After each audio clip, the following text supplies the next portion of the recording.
Hello you guys, I'm Dee. Welcome to my channel. So today we're going to be talking about something that is a little bit more serious. But let's get on to it. So you know those times, this is for the people that really struggle and don't have their kids all the time. I know that not having your kids is so hard. Trust me, I know. So my custody order states that I don't have my kids for 6 weeks during the summer, and I also don't have them for some breaks, and then I also don't have them every other weekend. That is a long time, especially when you're used to having your kids all the time. It is hard, especially when you have like trauma when it comes to that situation. So I had a really bad custody battle, I guess you could say. And my oldest was away from me for almost an entire year. Pretty much her dad took her from me and would not let me see her. So I will do an entire video just about that, but that's all I'm going to say for now. So it is hard every time they go back to their dads. I fear that that's going to happen again, but I don't have a choice. Unfortunately, they have to go. So this video is all about some tips on how to make that experience a little bit better when they're gone, and kind of help you ease your mind a little bit. First tip is a very obvious tip, and I'm sure people will say this to you all the time when you're like, I don't know what to do when they're gone, is keep busy.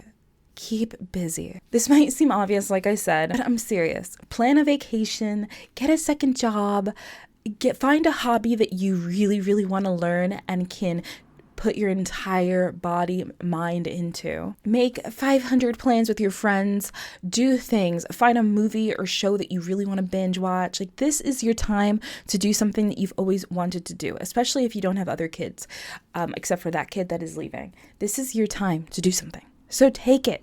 Don't feel guilty. Take this time. The way I'm keeping busy this time around, because it is the start of summer, is by making content for you guys and working and streaming on Twitch, because I play video games on there. That is how I'm keeping busy. The second tip is to try to find a way to bond with them. Before they leave, make sure you have a way to bond with them. Whether that is you plan maybe there's a way that you can play board games with video call. Maybe there is something that you can do. I know Facebook Messenger has a bunch of games through the messages. There is video games. If you don't like video games, maybe there is a video game that you can try with your kids, at least during that time, so you still have that bonding that you're going to lack while they're gone, especially if it is a really long time. That amount of time is a really long time, especially when kids are so young. They change so much in just a month and a half. So you have to really try to bond with them.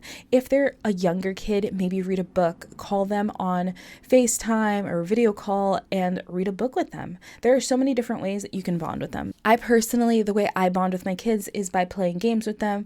My 7-year-old likes to play Roblox, so sometimes I'll hop on there and play with her. And my oldest likes to play Fortnite, so sometimes I will hop on there and play with them together sometimes. That is what they want to do, so I will do that with them. Number 3 is try to stick to a normal schedule. I know things are going to change, especially for you once they're gone, but I think trying to stick to a normal schedule as possible. Don't bombard them with amazing things right before they leave. Keep to that really normal schedule. I mean, it's okay to be like, here, I'm going to miss you so much. Let's do this. Let's spend time together. But keep to that schedule. And when they get back, try to just get back into that schedule.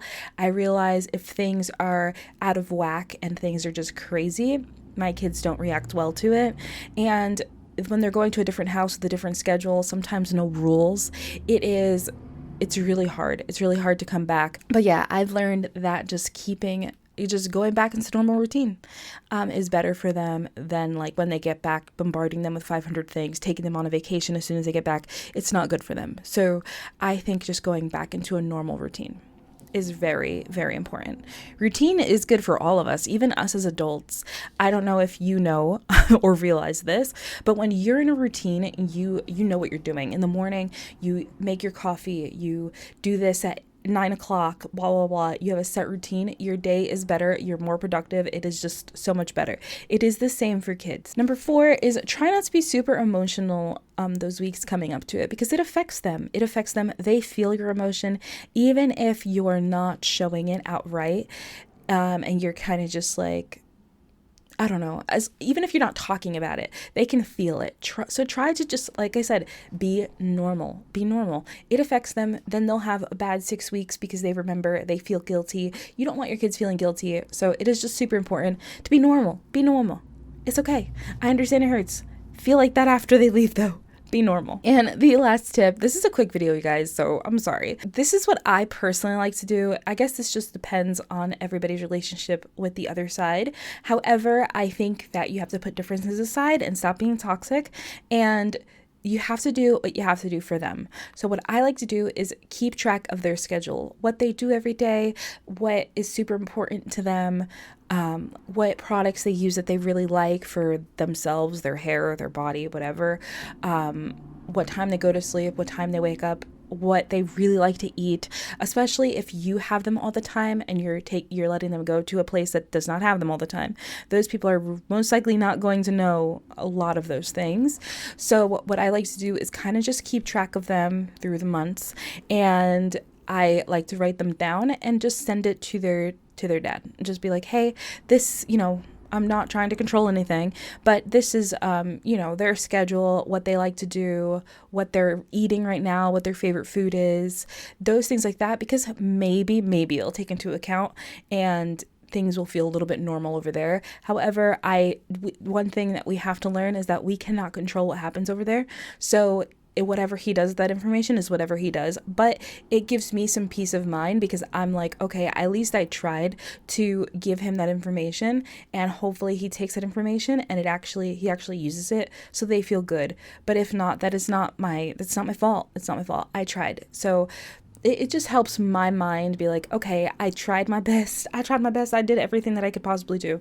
But it's, we can't control everything. We can't.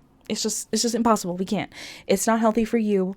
But as long as you try your best, I think that is what matters. All right, you guys, I hope that you enjoyed this video. It is a little bit different than what I usually do, but I do want to start doing these videos a little bit more and kind of sharing my custody situation, because I feel like going through it myself, I was never able to find any information about it online. So I kind of want to share that, and I want to share a lot of things about myself that I'm never able to find online because I think people are hiding it or something. I don't know. People are embarrassed.